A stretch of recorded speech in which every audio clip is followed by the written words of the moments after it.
यहां पर यह कहा गया कि कांग्रेस न होती तो क्या होता।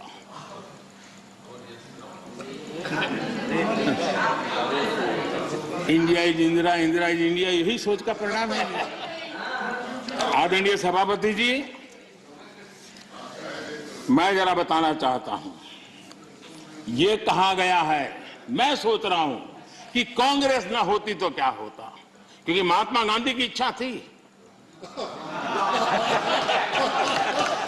क्योंकि महात्मा गांधी को मालूम था कि इनके रहने से क्या क्या होने वाला है, और इन्होंने कहा था पहले से इसको खत्म करो, इसको बिखेर दो। महात्मा गांधी ने कहा था।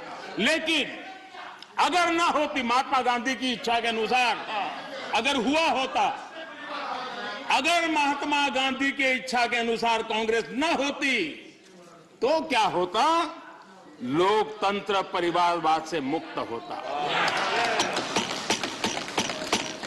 भारत विदेशी चश्मे के बजाय स्वदेशी संकल्पों के रास्ते पर चलता। अगर कांग्रेस न होती तो इमरजेंसी का कलंक न होता। अगर कांग्रेस न होती तो दशकों तक करप्शन को संस्थागत बनाकर नहीं रखा जाता।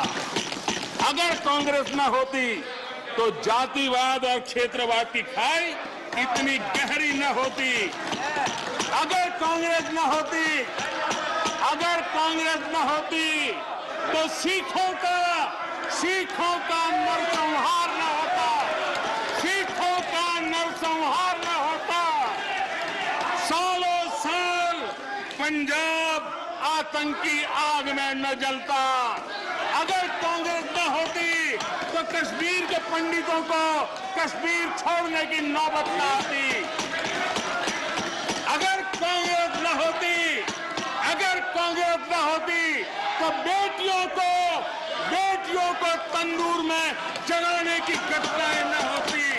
अगर कांग्रेस न होती तो देश के सामान्य मानवी को घर, सड़क, बिजली, पानी, शौचालय, मूल सुविधाओं के लिए इतने सालों तक इंतजार न करना पड़ता।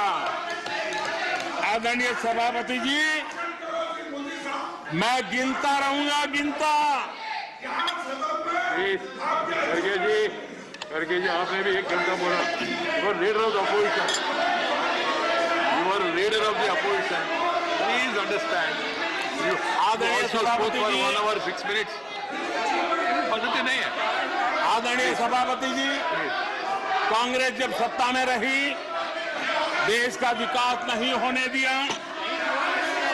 अब विपक्ष में है तो देश के विकास में बाधा डाल रही है। अब कांग्रेस को नेशन पर भी आपत्ति है, नेशन पर आपत्ति है। यदि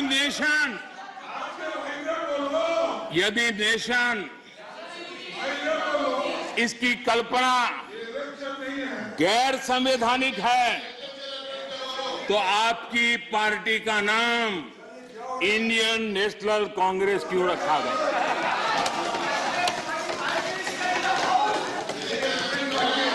अब आपकी ये नई सोच आई है तो इंडियन नेशनल कांग्रेस नाम बदल दीजिए और आप फेडरेशन ऑफ कांग्रेस कर दीजिए।